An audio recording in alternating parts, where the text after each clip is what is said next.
Thanks for joining us on Coast to Coast Pest Talk. Remember I was saying I record everything because I will forget. I will totally forget to record. It's really a shame that whole thing wasn't recorded because it would just be a hilarious blooper reel. Oh my God. That's right, because none of it got recorded. All right. What's up, guys? Thanks so much for tuning in to Coast Pest Talk. I'm your host, Gabe, with Pest Patrol, joined here by Andy Sinevsky with Primatech Pest Management. Today, we've got a special guest on the show for episode 42. The guest is Pete Schopen, former owner of Schopen Pest Solutions and current owner of RV There Yet Pest Consulting. Got some great conversation about leadership development, company culture, and just really kind of boots on the ground stuff here. Yeah, and I think, Gabe, you lost your outro job forever now. Well, Pete clearly has more experience than me in sports announcing, so we'll let him be the king now. Yeah, no, he's got it for good.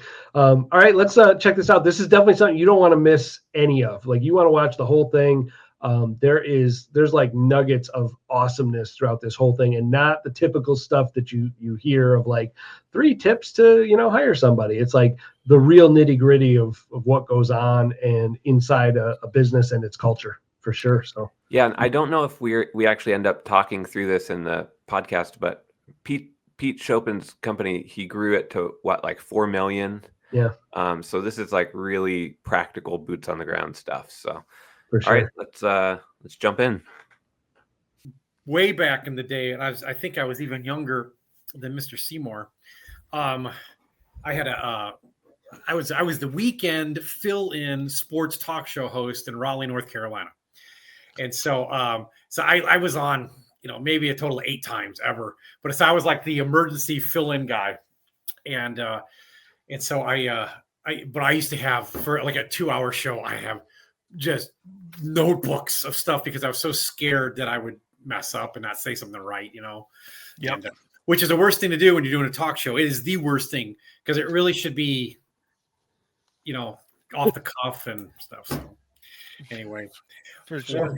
I remember one night I couldn't get any callers. It was because Saturday night, it was brutal to begin with, right? Yeah. So you get like 10 people listening, even in Raleigh, North Carolina. Oh. And so I got nobody calling in. So I said, screw this. So I said, it was Friday night, not Saturday, Friday night. So I did a thing called Friday Night Fights. And I would get 2 listeners on at the same time, just yelling and screaming at each other about. So I would say something weird. This is Raleigh, so it's NC State, right?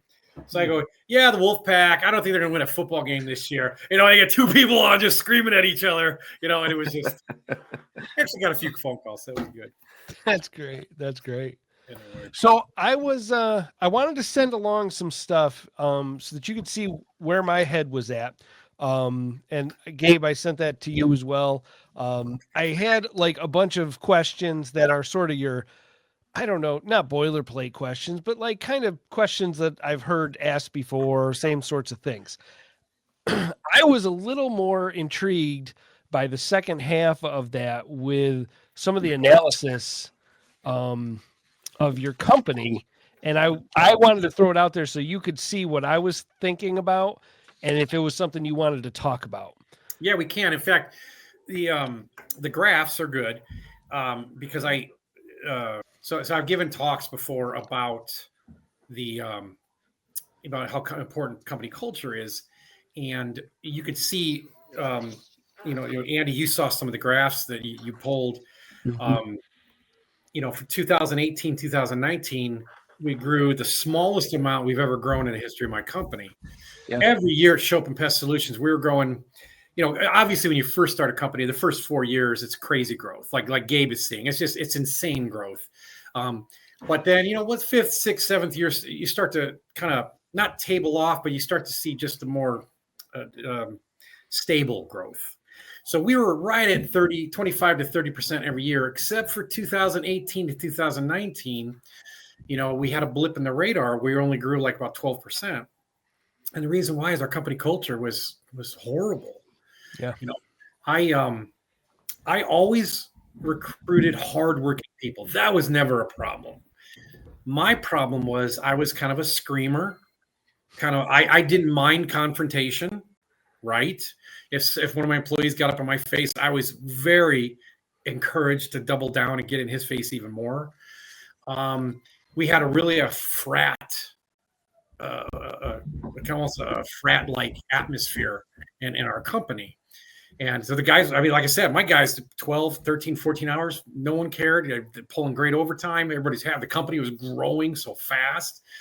And, but it was getting kind of gross behind the scenes. And it's kind of like when you're holding in your hands a bunch of sand and some of the sand starts slipping out. The more sand you put in your hands, the more sand.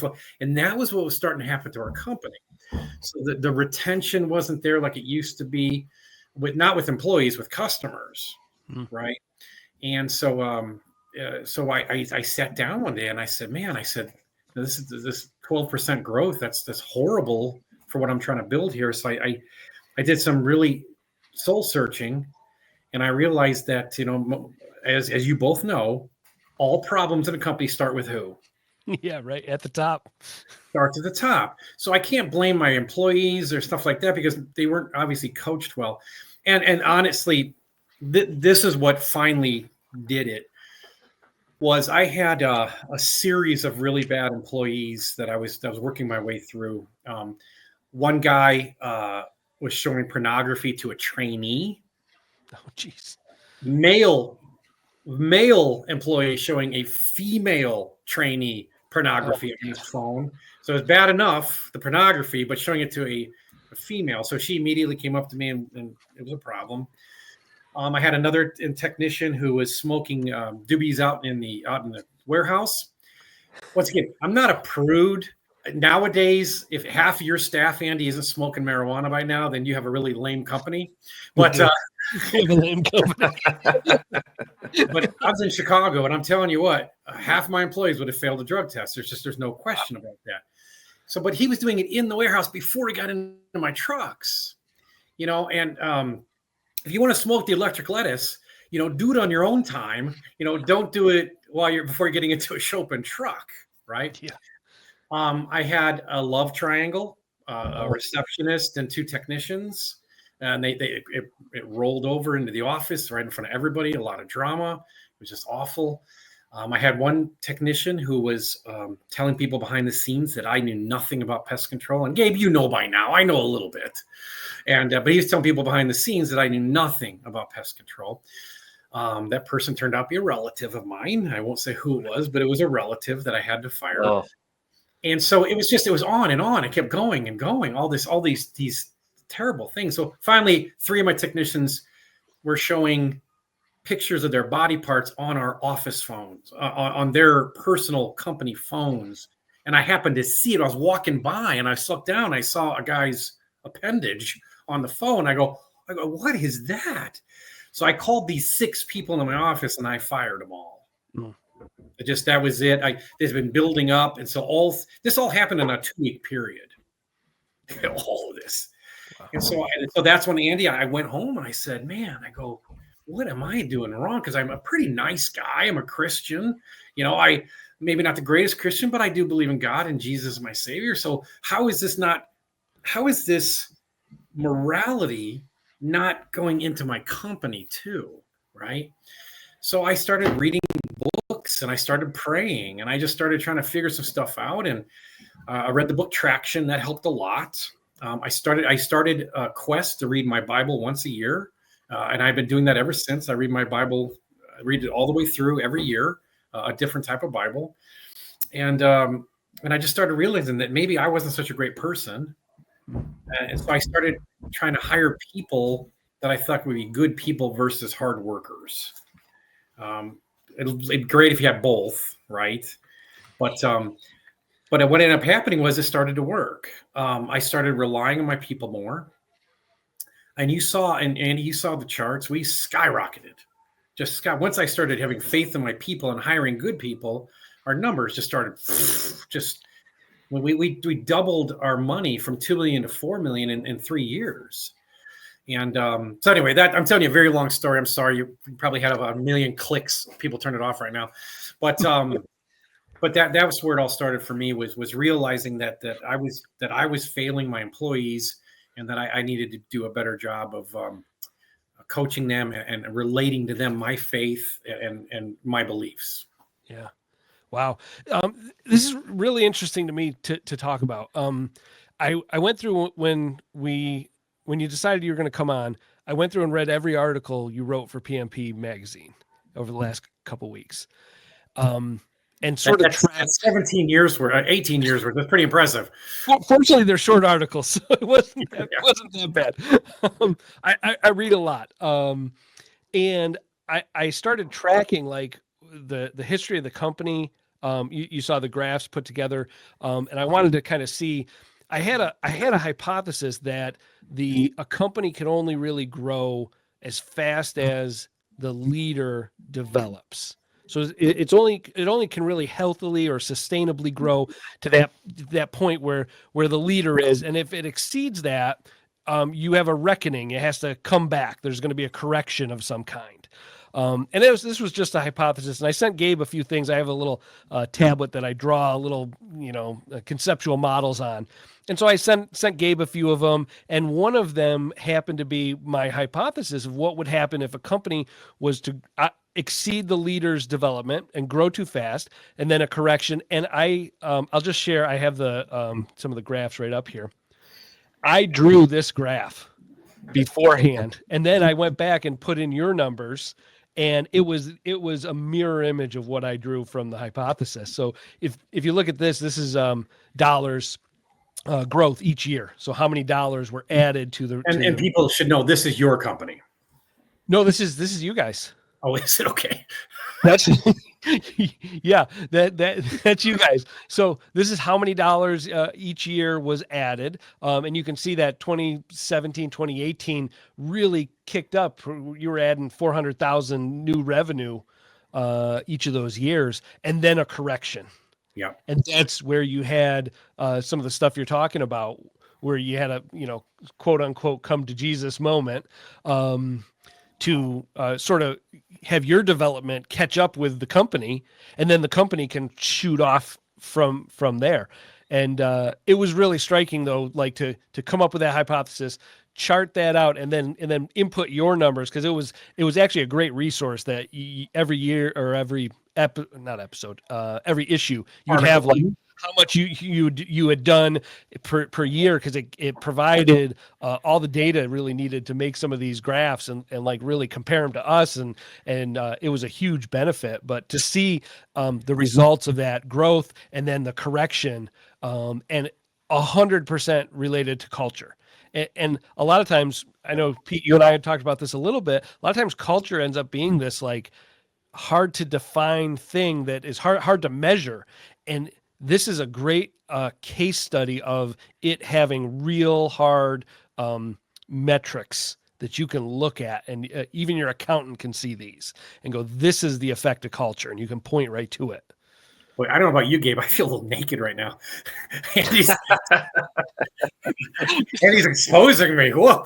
Hey, Andy, I'll tell you what, that is brilliant, first of all, on your part, that that the hypothesis. I mean, you just basically stated everything that I believed in from, say, 2018 on, right? Yeah. And the thing is my employees bought into it completely, and in a good way. Not like I was trying to con them or trick them. They bought into my newfound religion towards my company. That, hey, listen, we can do things better. How do we do things better? Well, the processes were in place. We were making money all the time. So the processes were fine, right? We were selling landscape rocks, or we were doing wasp jobs for this amount of money, or we were setting up carpenter ants at 68% clip, down the road. And so we're doing everything right to grow the company, but it was just, just had no company culture. And the company culture we did have was just horrific. So, well, that's some really cool hypothesis there. Yeah. Yeah. So, and then I actually charted out this as well. So this is every single year where you finished the year from 2006 on. And what is interesting to me when you look at a graph like this, because we most often will look at, as a small company, we look at what did we do this year? And is it more than last year?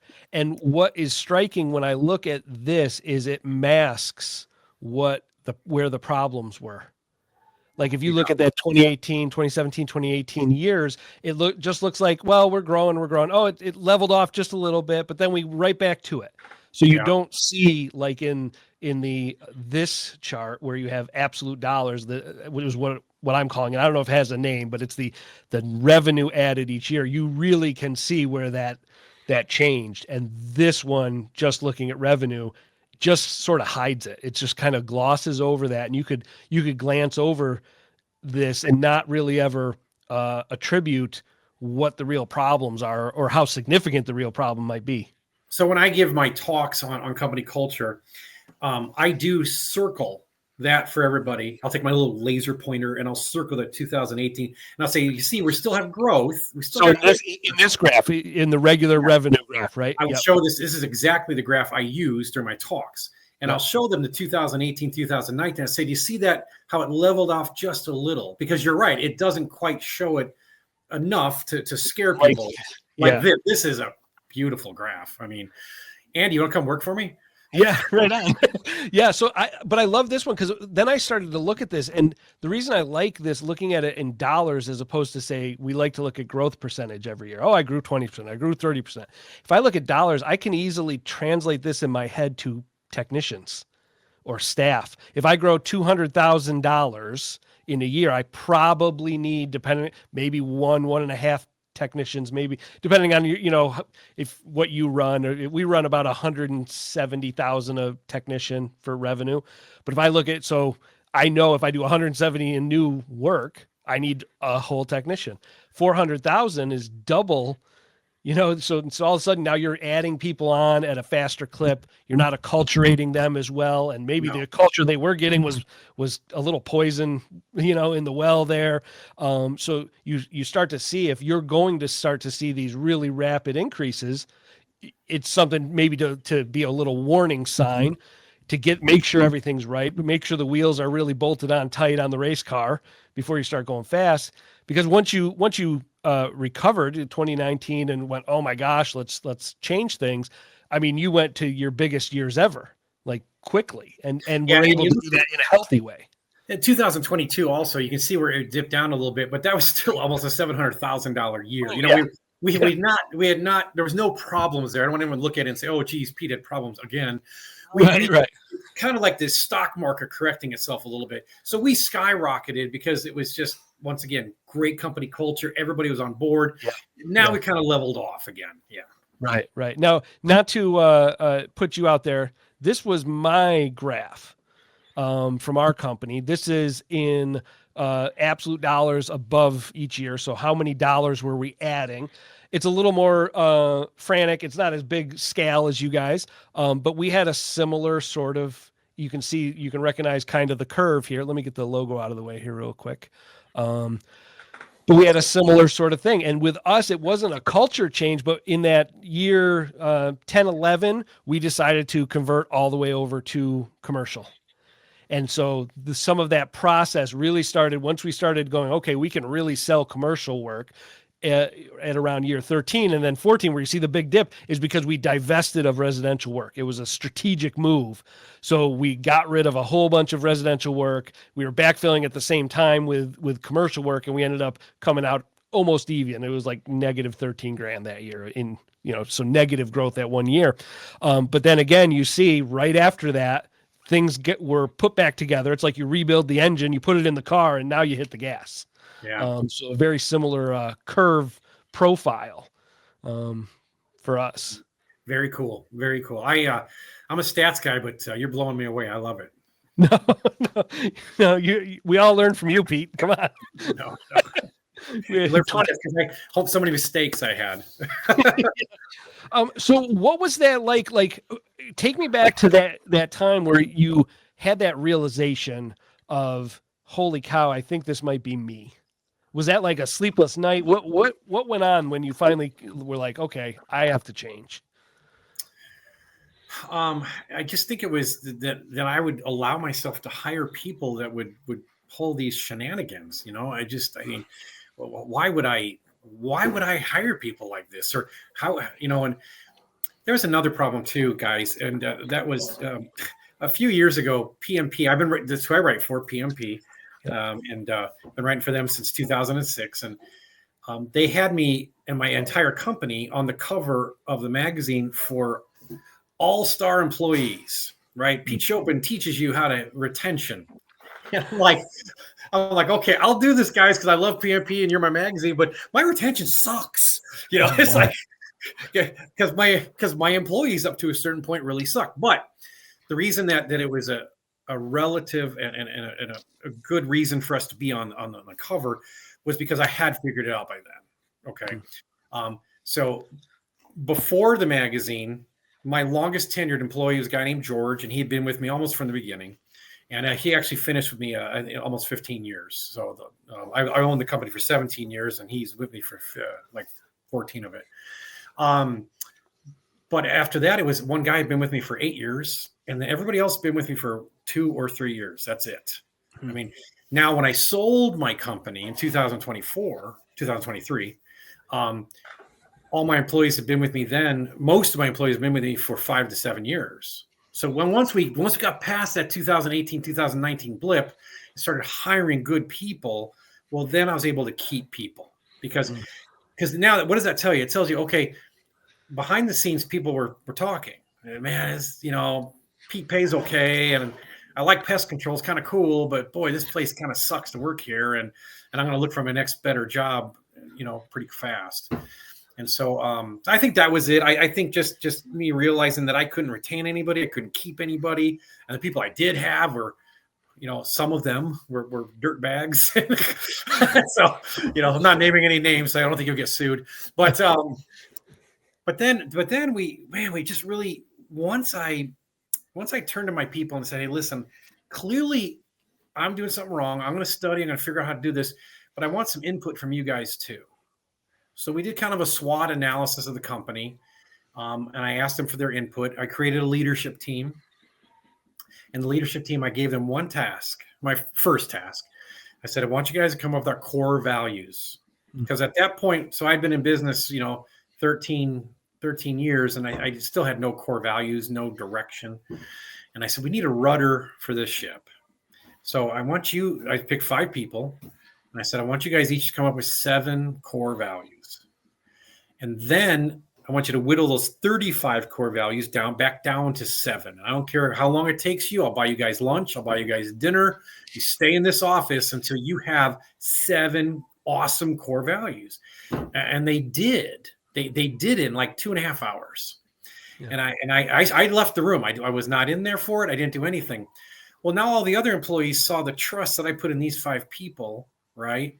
And so then they just started working together as a community, and it was awesome. It really was awesome. So you definitely had some sort of core values before that, even if they weren't stated. Behavior is a language, and so how you were doing things based on a value system. Maybe it wasn't like overt, but it was something that was in the back of your head. What was that value system before that change, and we know what it became afterwards, but if you could think, what really were you operating under of valuing beforehand? 2 things: consistency and urgency. That's all we cared about. Consistency, which is ironic because I couldn't keep any employees for very long, right? But consistency meaning that if John did the initial service, I wanted John doing the follow-ups, and hopefully John would do the quarterly. Okay. If John called in sick, then somebody had to go run that route. We are not rescheduling that route. So consistency.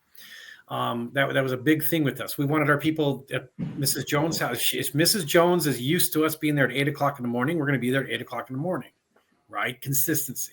And then urgency. If somebody calls in sick, we're still running that route. If Mrs. Jones has got a problem with something, we're going to be out same day to take care of it. We had no problems with those 2 things. Those were fine. Now, our core values, if you don't mind me saying what our core values were afterwards. Yeah. So the 7 core values that these people came up with, and Gabe, I think you saw my talk on this in Portland. Yep.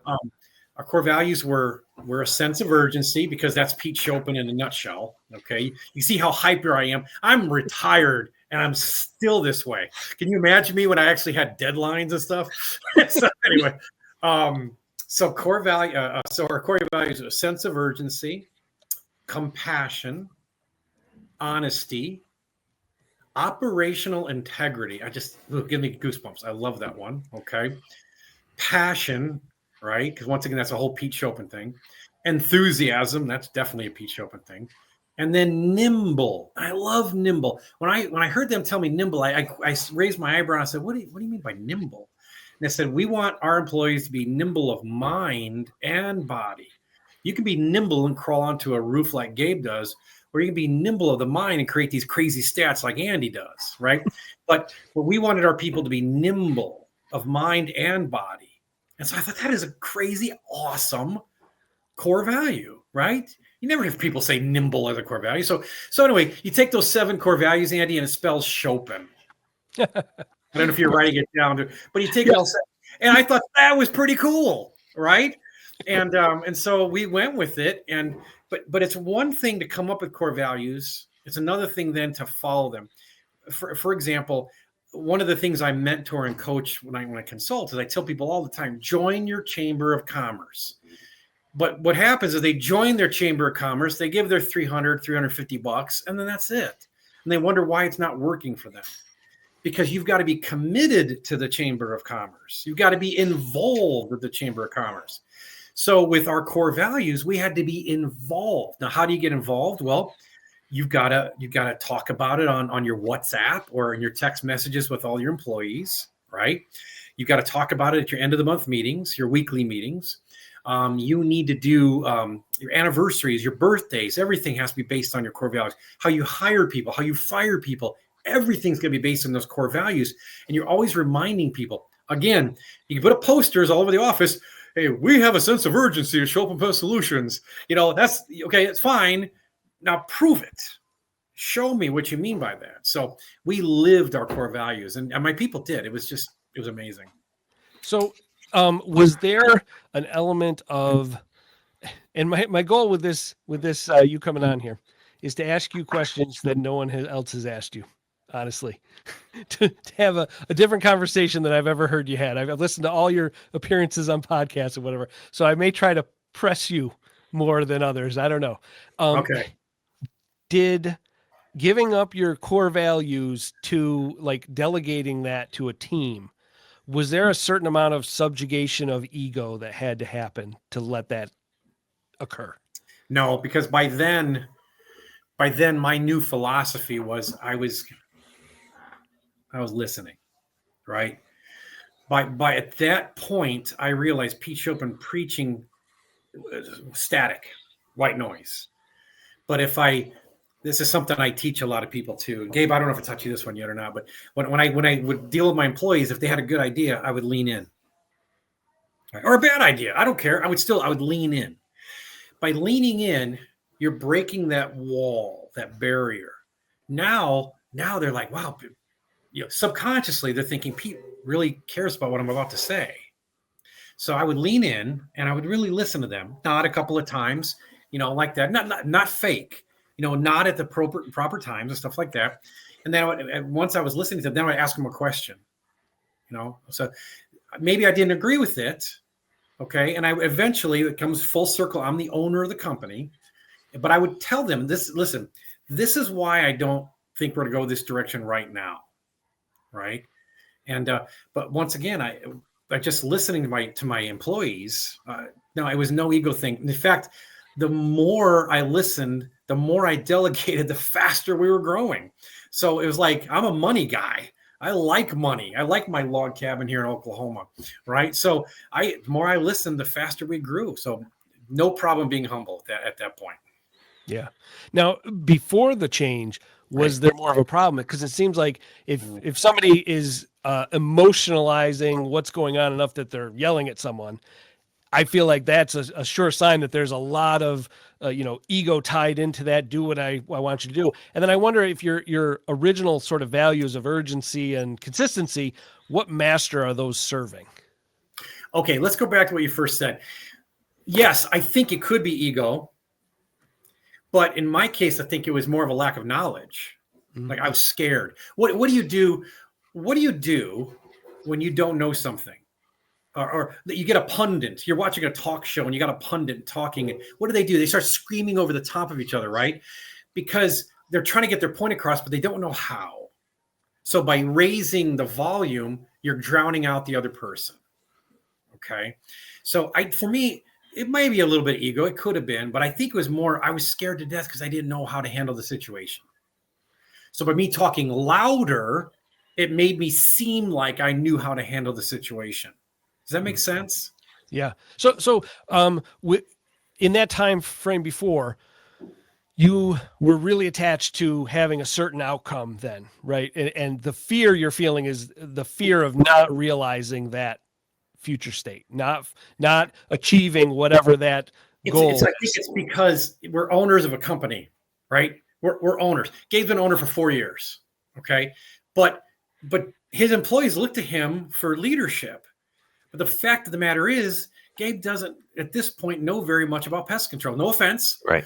But 4 years is not, I mean, I've been 40 years, right? There's a huge difference there. And even I was freaked out and scared enough that I would have to drown out my employees by yelling at them.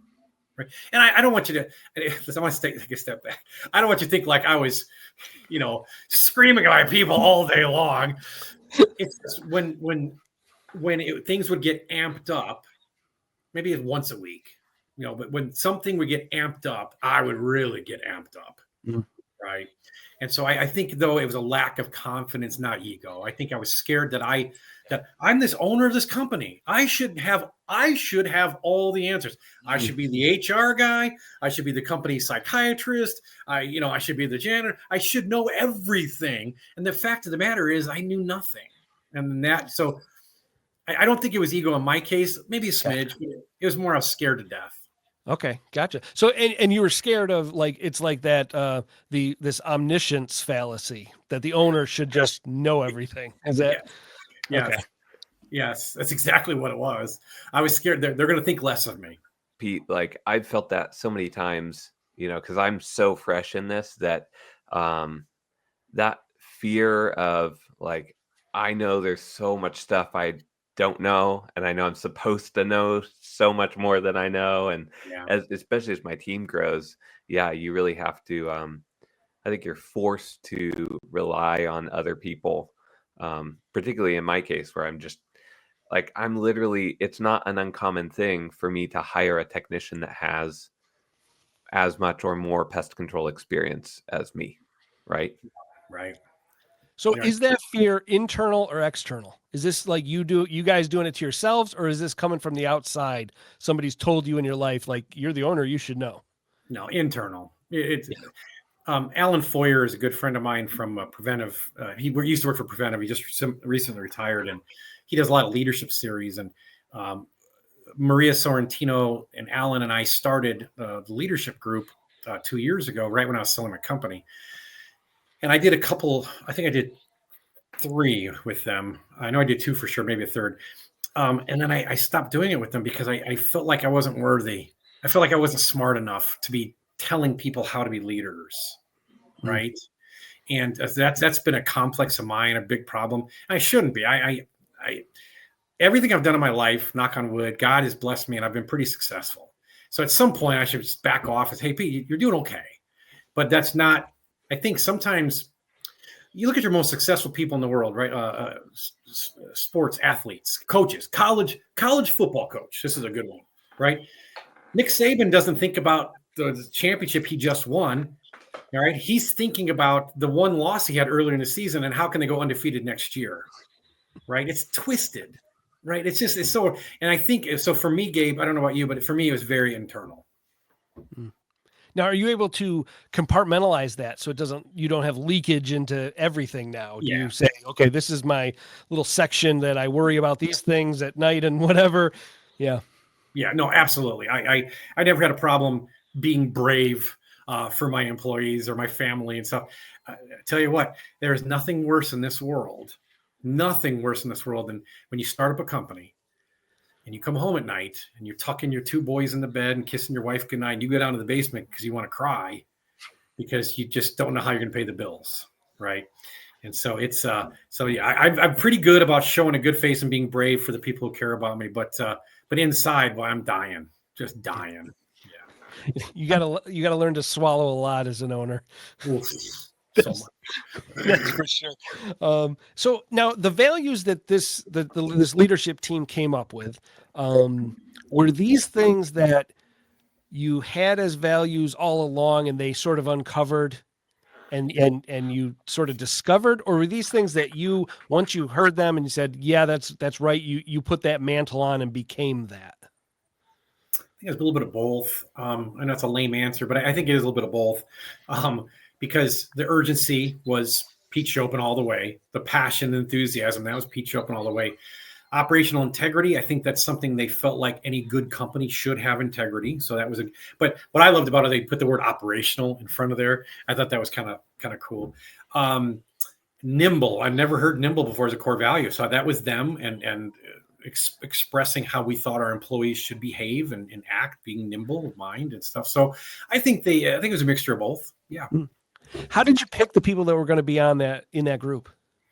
I picked my wife, who was just really was a part-time worker for us. But I wanted her input.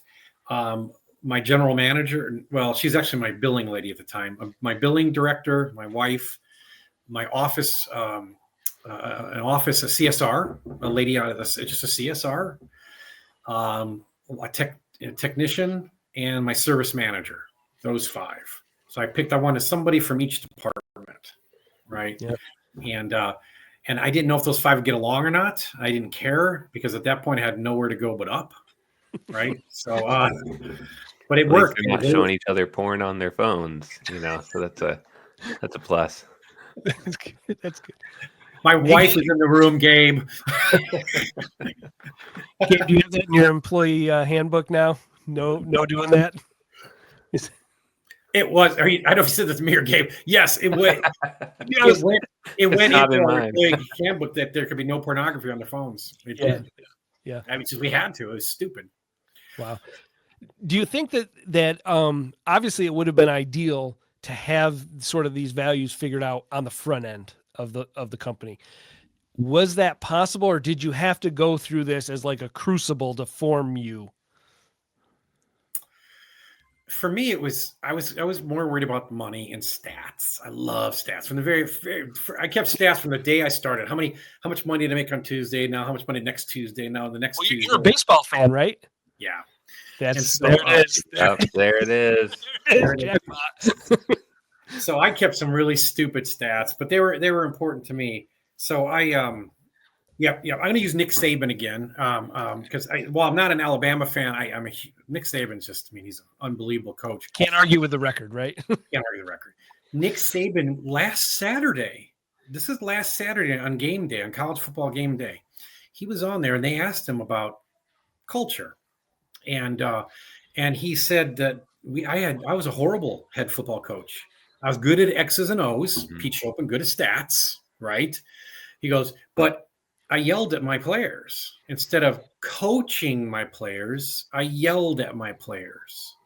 And I thought, I got goosebumps listening to Nick Saban talk. And he gave like a 3-minute monologue on college game day. And when he was done, all the other 4 guys are just speechless. Because like, Nick Saban, you were perfect from day one, Nick Saban. We all know what a great coach. You had to be perfect from day one. He wasn't. None of us are. Andy, 5 years from now, you're going to look back and you go, God, I was a moron 5 years ago. How have my people ever trust me to do anything? And Gabe, 5 years from now, you're going to go, oh my God, I was the worst husband. I know you're a great husband. I'm just saying, but I should have done so much more of this and that. And I'm glad I'm at this place now. And that's all we can do as men is continue to try to grow. I teach both of my adult sons. I go, every 5 years, look back. And if you aren't embarrassed by the man you were, then you have had no growth. You should look back 5 years ago and go, oh, boy, what a knucklehead I was. And so anyway, Nick Saban, I love the interviews with Nick Saban. I thought it was fantastic, timely for our little talk tonight. So no, I did not have any what I consider core values at the beginning, but I think you grow into them. If you're a good owner, a good leader, if you're willing to learn, I think you grow into them.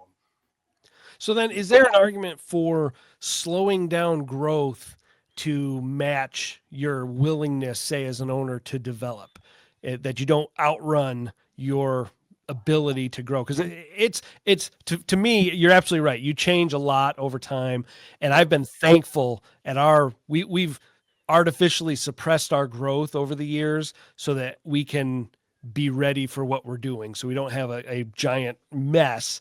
We weren't confident in certain things and going, like, let's slow this down and like let's drive a go-kart instead of a Formula One race car. Like, so if things go bad, it's not so bad. How old were you when you started your company? 28, maybe. Gabe, how old are you? I'm 31, so I was 27. So I was 37. Okay. So I had that urgency was there for me to get this going. I had a 20-year time frame. I wanted to sell it in 20 years. I did not want to do door-to-door knocking. You guys know how I feel about door-to-door. I didn't want to do door-to-door knocking because I feel like, Andy, that that you can, as bad as my company culture was, we were growing. And I felt like we're growing enough that I didn't need to do door-to-door sales because I thought at that point, then I would start to lose control of my company completely. Right. Mm-hmm. At least I was cognizant of that fact, at least. And so I think you can grow your company at your own pace. I don't think there's any, you guys are young enough that if you grew by 15% a year versus my 30% a year, you'll still be where I am by the time you're 50 and probably past it because you'll be growing exponentially at that point. Right. Yeah. So I think it depends on how patient you want to be. But no, I don't think there's any reason to rush it. I think you can scale it at your own pace. Yeah, I know. I don't know about you, Gabe, but I know when the Startup Stories articles came out in PMP magazine, of course, I followed them. And there was definitely a part of me that saw that and went, dang it, look at this. Because we were sort of similar sizes. We were a few years back. And then I had to keep reminding myself, don't succumb to the pressure of like looking over your shoulder at what someone else is doing and then start making decisions that you're not comfortable with just to try to match pace with someone else. But that was something every month when I get the magazine, I look and I'd be like, oh, he's doing way better. No, a lot of it has to do with age and wisdom. It really does. I was 10 years older than you. That's 10 years. Once again, if you go every 5 years, I had 2 of those 5 years ahead of you. So I should have been growing. If you're comparing apples to apples and you're taking door-to-door knocking out of the equation, right? Then I should have grown faster than you just because I had a little bit more worldly, wealth. Yeah. And you and I have discussed this, Andy, that you've intentionally suppressed that growth. You guys could have grown so much faster. Like even just keeping on your residential, you could have hired inside salespeople. I remember when we first got on and chatting through, like, why didn't you have an outside salesperson? And you're like, because we're completely overwhelmed with new work. Like we just can't even, and you ended up, later hiring your outside sales gal. So how do you balance like the opportunity cost of intentionally growing slow? Like how do you balance that with not being an idiot and just destroying your team, your company culture and all that? I would think for us, it was a lot of introspection and knowing our people and knowing myself and my wife and what we're comfortable with. And especially her, like Holly she's very concerned that we're going to be able to deliver on what we're saying we can do. And so for her, she wants a actually slower pace than what I'm comfortable with. I want a faster pace than what we've gone at. And we've kind of averaged into a middle ground. And it ended up being a decent pace where we can, acculturate one person a year and just kind of keep this pacing where you add enough where you're adding about a technician a year. Because it was a pace we felt good about. I mean, you're absolutely right, left money. I mean, we could probably be double where we are now if we kept all our residential, if we kept marketing that and, did all the things that you're quote unquote supposed to do to maximize growth. But it just wasn't something we felt. We knew ourselves enough to know it wasn't going to work for us. Yeah. So Pete, do you find that the people you're working with in general want to grow too fast or are too conservative and go too slow? I think they want to grow. I think they want to grow fast. They do. I had a gentleman that was pushing me for a couple of years to get into attic insulation, and as fast as my company was growing, Andy, I picked a lane. Quarterly residential clients. Okay. No wildlife, no termites, we quarterly residential clients. So to do attic insulation, in my mind, that means I probably should be doing wildlife. Right. And so at that point, right when I sold my company, we were actually in the process of hiring wildlife people, and I was getting ready to purchase a box truck and all the equipment, the tap. We're going to do tap. And so we were in the process of doing all that right when I sold my company. So it's, I tend to move at a very glacier pace, except for when I'm laser focused on quarterly residential clients. And then I want to grow that as fast as I can. Right. And so, I think my employees, we hated our software. I won't say what software it was, but they're out of business now. ServSuite, hated them with a passion. And so we were switching over to another software, but I was dragging my feet, right? I was just dragging my feet, and all my employees were like, no, we need to do this now, So I think your employees tend to push you. I think you're right. I think at least mine did. So your employees, you felt a push to go faster from. Oh yeah, let's go, Pete. Come on. They're holding us back, Pete. Let's go. Holy cow.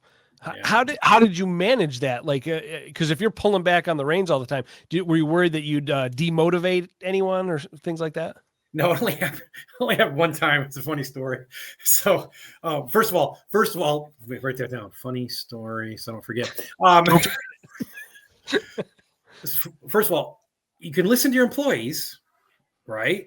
Nod your head, listen, and then say, "Well, this is the direction I'm going to go right now, but we will get there eventually, I promise." So, because you do know where you need to go, right? So you're making promises. Hey, we're going to get there. Just be patient with me and let me get there. All right. I had a lady one time. She was third day on the job. And every Friday, we had Fridays with Pete, where I would bring new employees into the conference room for 8 hours. And 8 hours of Pete Schopen like this. Okay. And so we would do training videos. I'd show them equipment that we use out in the field, some leadership skills, our core value training. We did all this with Fridays with Pete. So this woman, she comes up to me during a break and she goes, I'd hired her for a CSR. And she goes, I really feel like my talents are being wasted as a CSR. I really think I could be your social media director. I mean, this is out of nowhere, right? And I go, well, I'll tell you what, let's do it 1 year as a CSR and prove yourself that you can be here.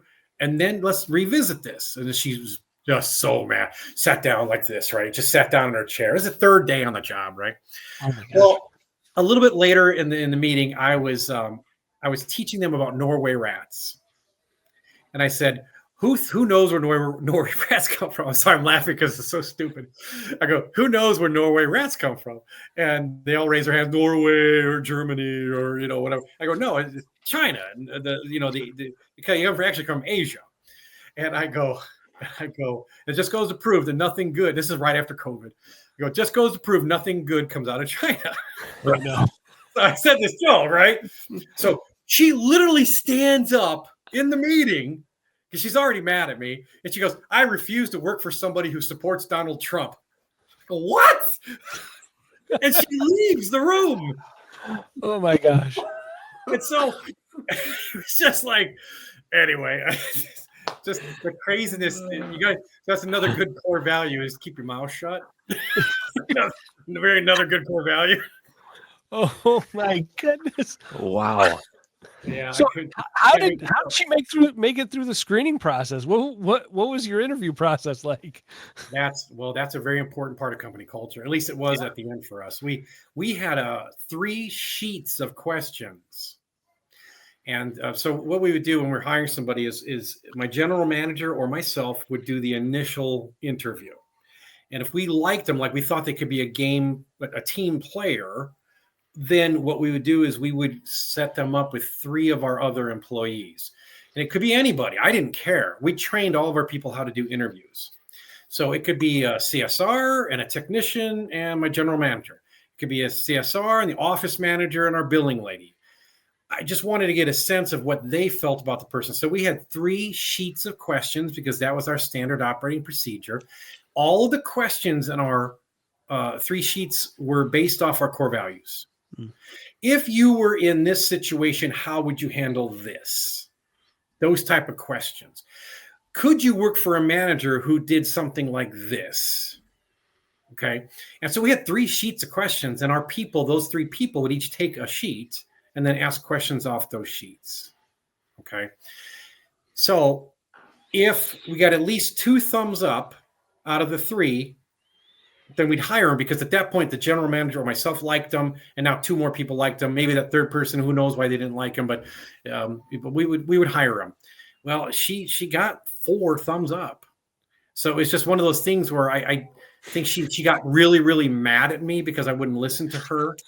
And so she was looking for a reason just to leave. I think that's what it was. So I'm surprised she didn't ask you for equity. I mean, she's been there for 3 days. I know, right?